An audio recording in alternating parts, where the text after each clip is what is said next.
Hey, welcome to Tabletop Skirmish Games. I'm Lee, and in this video we're going to be taking a look at Forbidden Psalm, The Last War. This is a great little book that I came across, and they kindly sent me out a copy to review here on the channel. So in this video I'm going to go through an overview of this tabletop skirmish game, and I think you're going to be really interested in it. If you like Korp Krieg, then this is going to be right up your street, but with a lot of twists and some very unique rule sets and mechanics. So in this video, I'll go through an overview of everything that's included, and hopefully that'll give you a good idea as to whether or not this is something that you'd like to add to your collection. So let's get started, and we'll have a look at everything included in this little book. So here we go. This is Forbidden Psalm, The Last War, and this is being created by Exalted Funeral, KRD Designs, and this is part of the Forbidden Psalm independent game by Kevin Rahman. And Forbidden Psalm is a 28mm miniature agnostic game, so you can use any miniatures you like, and this book is going to give you all the rules to use as a standalone expansion. So you don't have to have Forbidden Psalm, you can literally get this and it's got all the rules in here for you to start playing a game right away. And really interesting, if you are familiar with any tabletop role-playing games, there's a great chance you've heard of Morkborg, and this is from the same company, so the style, the unique artwork is from them. So yeah, if you like Morkborg, there's a good chance you're going to like this too. But really interesting that this is a 28mm game and not a tabletop role-playing game. But what you can do is use this book, and with just some simple tweaks, you can also use it as part of the Morkborg universe and play as a tabletop role-playing game too. So that's really fun. So this is a great little book. I'm really happy I came across it, reached out to them to send me a copy, and they did. And so I didn't buy it, but they did give it to me to take a look at. So this is an overview to give you a good idea about what it's all about, and then you can decide whether or not this is something you'd like to add to your collection. And now if you're into collecting any like World War miniatures, or certainly the Korp Krieg from Warhammer, then this book is going to be perfect for these models. There's monsters and everything included too, and you don't have to go down this route, but I think it's going to be great because there's an element where you can actually play as a tank crew. So if you've got a tank, a few models like these, I think you could have tons of fun with this game, and I'm really looking forward to giving it a try. But in this video, we're just going to look at the book itself and an overview, so I'll give you a good idea of the rules as we go through. But really nice hardback book, 128 pages, amazing quality, really, nice thick paper as you start, and then we get right into the artwork, painting a picture of this really bleak world that the Last War is set in. And this is really setting the scene, and I'm just going to read this real quick to give you a good idea about what the whole kind of Great War is about. So it tells us here that the Great War, World War, war to end all wars, the only true name it has is the Last War. For now there remain not enough people to fight another. The war ended not with a bang, but a cough and splutter. The disease that took hold spread far and wide. Few survived the fever and the filth. With so few humans left, those that dwelled in the night took up the arms to fight over what remained. These scattered beings hunt the trenches of the Last War for scraps, salvage and weapons. Beasts, humans and all in between now hunt these deserted battlefields. Soldiers who have not realised the war has ended, demons of myth and nightmares, and the few remaining citizens pick as what is left behind. As if in response to the suffering man unleashed upon man, a great fog has taken the land, and what dwells within the swirling mists chills even the most hardened of veterans. What comes after the Last War?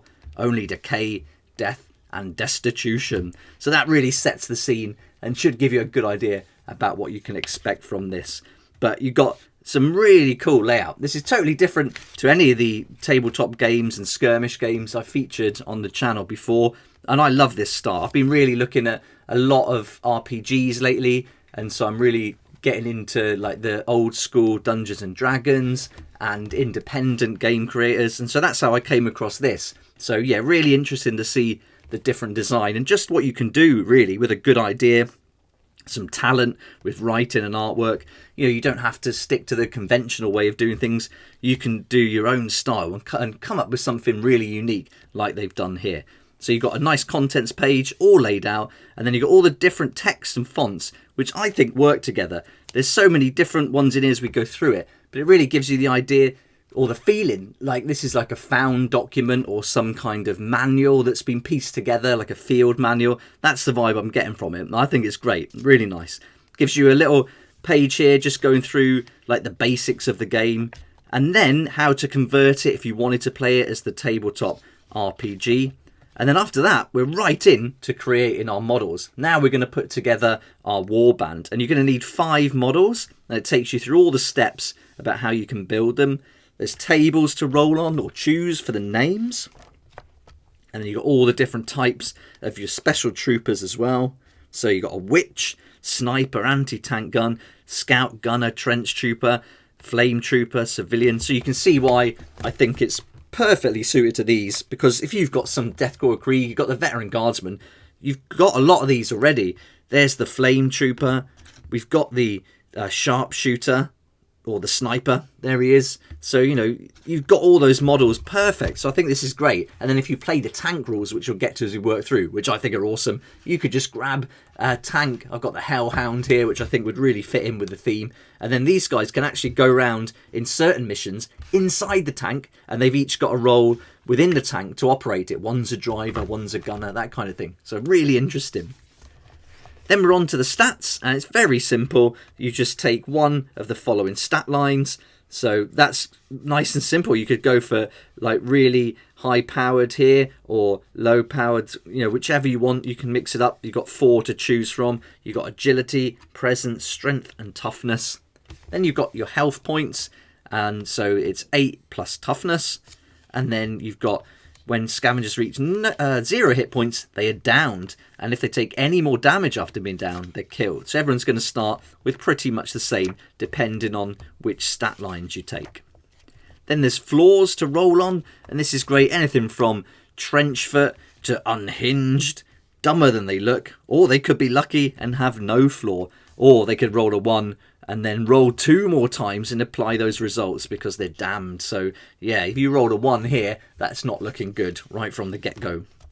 Then you've got different feats. So again, 20, so nice to roll on or choose. Then you've got your quartermaster, where you can buy all your gear, and you can see that the weapons, you're using D4s, D6s, D8s and D10s, which I really like. So you get your polyhedral dice. Again, if you're into RPGs, you're going to have some of these already probably, and so that's a really fun way. Just mixing it up from rolling D6s all the time. I think it's really cool to have the different dice to play on the tabletop. And then we go through the different ammo types, and it's just all these little images here that really give that manual feel to it. It reminds me a lot of the Imperial Infantryman's Handbook from Warhammer 2, so that's really nice. Then you've got the armour, so you can choose your different armour from hard leather to plated armour, wax cloth, and all those are going to give you buffs to your different abilities. States and properties, manuscripts, and these are going to work much like spells. So in Forbidden Psalm and Morkborg, you'll be doing spells, but here you read the manuscript and then apply the condition. So here we are, burn the wicked. Target must make a toughness test or begin to burn. Or chin up grants 2 health points to a target who has taken at least 2 damage. So you've got all different things you can do there. And so if you think of those as spells, I think that's a really good way to go. You've got 10 there, another 10 there. So again, D20 where you can choose or roll. Crew names, you can have service animals as well. So in addition to the 5 members, you can recruit a single service animal from a dog, a cat, a mule, even a gas slug if you wanted to. Then we're on to how to play. So it's very simple how it's done, and the rules aren't heavy at all. So I think you could just read through this real quick, get started and play in no time. So you pick a scenario, set up the table, determine your conditions, deploy per the scenario, and determine who goes first with initiative. And then, like in most games, a 1 is a fumble, 20 is a critical, which I really like having these D20 mechanics in the game. I think that's really cool. And then you've got activating and what actions you can do. So you can make a range attack, make a melee, use a piece of equipment. You can use a manuscript, which is like a spell, pick things up, drag another model, interact with different things, or make a second move. So it says you get 1 single activation per round, per model. And if a model wishes to move, it must move before it performs an action. So that's pretty standard. If it has performed an action, its activation ends. So you can move and then perform an action. So yeah, very common. This is what we expect from most tabletop skirmish games in that respect. So that's really good. Then we've got our deployment, how we deploy. Initiative, so you're going to roll for initiative to see who deploys the first model, then alternate, and then you're going to roll again, see who gets the first model to activate, and then you're going to alternate again. Then we've got the movement telling you exactly how you can do that. Combat, ranged attacks, all fit in on just like one page each, so that's really nice. Then we've got damage. There's morale built into this as well, which I really like. This is something I'm playing around with the RPGs. I like the idea that when you're fighting a monster or an NPC of some kind, they're not always going to want to stay in the fight, especially if you take out their leader or you reduce their hit points. They're probably going to run away at some point, and this builds into it really nicely. So that's a nice addition. I like that. And then you've got a little mission report here, which is your play example. So it'll talk you through exactly how it works.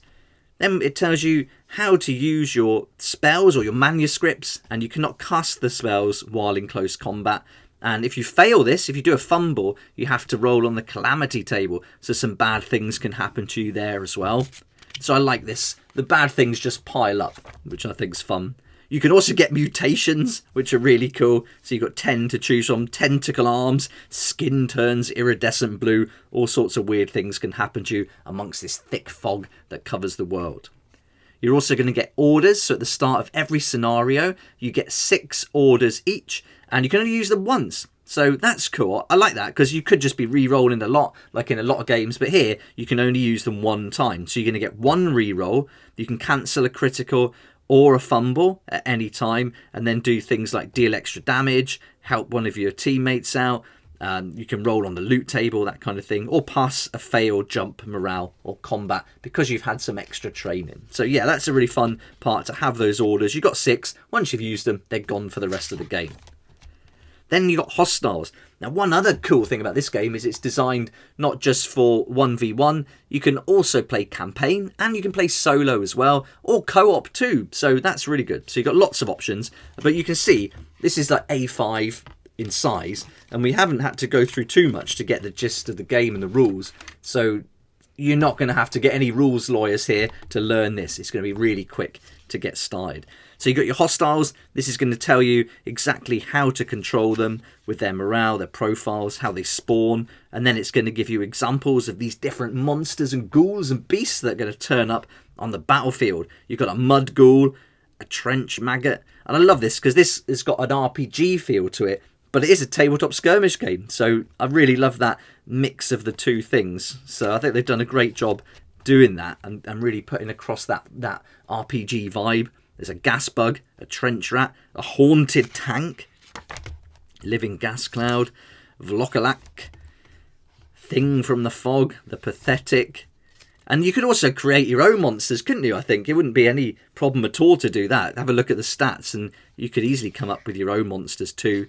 There's all sorts of ones in here, but I think you've certainly got enough to be getting on with. Then there's the random hostiles table. So that puts everything in one place with your D20 again. Really fun artwork. The Morkborg book, I've really got to get hold of that because the artwork in that, I've looked online at some reviews, is just fantastic. So yeah, really getting that same vibe from this book. So yeah, the artwork I think is brilliant. Then here we go. Now we're on to scenarios. So there's 6 rounds in the Last War. And so this is going to take you through each step from going through it and how to get everything set up. You've got a map to give you some idea, and then that fog creeping across. Then we're setting up the battlefield, so nice and simple. You want to reduce lines of sight, so imagine that kind of battlefield wasteland, and so take that into account when you're using all your different pieces of terrain. You've got your loot there to roll for. Your conditions, so at the start of each scenario, before deployment, you roll on here, and you've got some different ones from weather to gas bugs to thing from the fog. And then it just breaks down some other things here as well for you if it's muddy. Then you're on to your scenarios, which I think are laid out really nicely. You've got 2 pages, simple map. You've got your different sections here. It gives you a little paragraph to get you into it, set the scene. You've got a simple goal here. It's bring back the supplies. and earn the quartermaster's trust.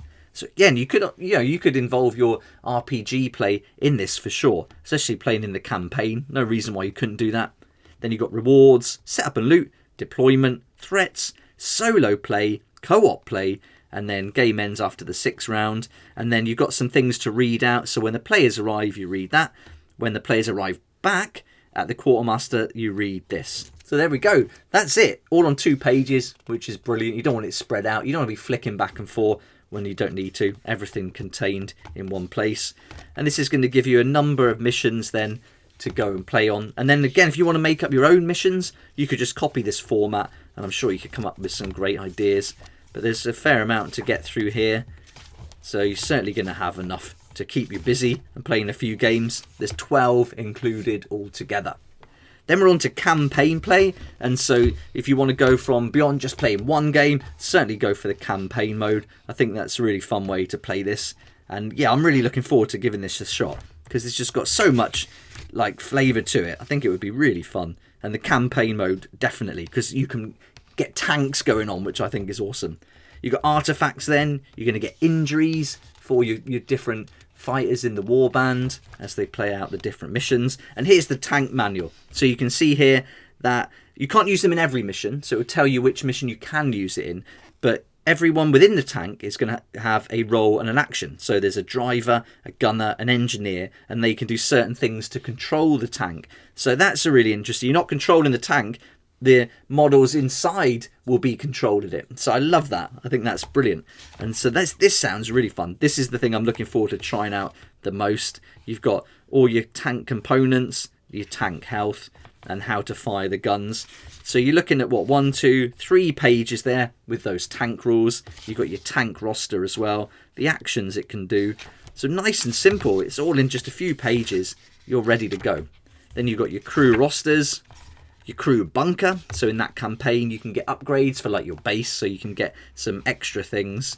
And then it's going into how to set up endless war mode, so you can do like random missions. So it's got different goals that you can roll for, and then the end of game conditions. So you can do the rolls and then have different combinations of all of these. You can bring mercenaries in there, hire a mercenary to join you in battle. Get some secret weapons of war, an explosive rat right through to a trench mortar or a mobile shield. Then you've got your quick reference. And then they've also included these, which you could photocopy or just cut them out of the book and then fold them in half. And then what you can do with those is put them in little stands, much like these little plastic discs. And then you can stand the paper up, so you don't even need any models. You could literally just use these cutouts or photograph them, photocopy them, and then print them off, cut them out, and use those on the tabletop. So yeah, even if you don't have miniatures, you could play the game. Then we got all the art credits there. And the wall of remembrance, that'd be fun. I suppose you would write down all the different fighters that you lose during your campaign. And then that takes us to the end of the book. So there we go. So that is Forbidden Psalms, The Last War from Exalted Funeral, KRD Designs. And if you're buying this in the US, it's $40. And in the UK, I believe it's a digital version available. So if you wanted to get a PDF, that's there now. I'll put a link in the description down below that will take you to it. I'm really impressed with this book. I think the quality with the hardback, the thickness of the paper, and just the overall look and the style of the book is just great. Really interesting, very different to anything I've seen so far or played with any of the skirmish games I've got. And yeah, I just love the artwork and the design of the book. I think they've done a really good job with it. Definitely want to get hold of Morkborg even more now after seeing this. And yeah, really nice. But I really appreciate them for sending this book out for me to take a look at. I think it looks great fun. And I hope you've enjoyed the video and maybe got some ideas about what models you like to use in this game. But let me know what you think about it down in the comment section below. Maybe you've played it already, so it'd be great to hear your experiences. But yeah, hope this has been helpful, and I hope it helps you to decide whether or not this is something you'd like to add to your collection. But thanks so much for watching. If you did like the video, please hit the like button. Subscribe for more videos like this one, and don't forget to hit that notification bell too to join me here next time on Tabletop Skirmish Games. A big thanks to Tabletop Star for supporting the channel this month. Check out their website, the link's down below in the description. This is a great place to meet people in your area who like to play games as much as you do, so really awesome idea. And of course a huge thank you to my Patreon supporters for being there right from the beginning, helping me to keep going with these daily videos. If you'd like to join the Patreon supporters, that link's in the description there down below too. I'd love to see you there.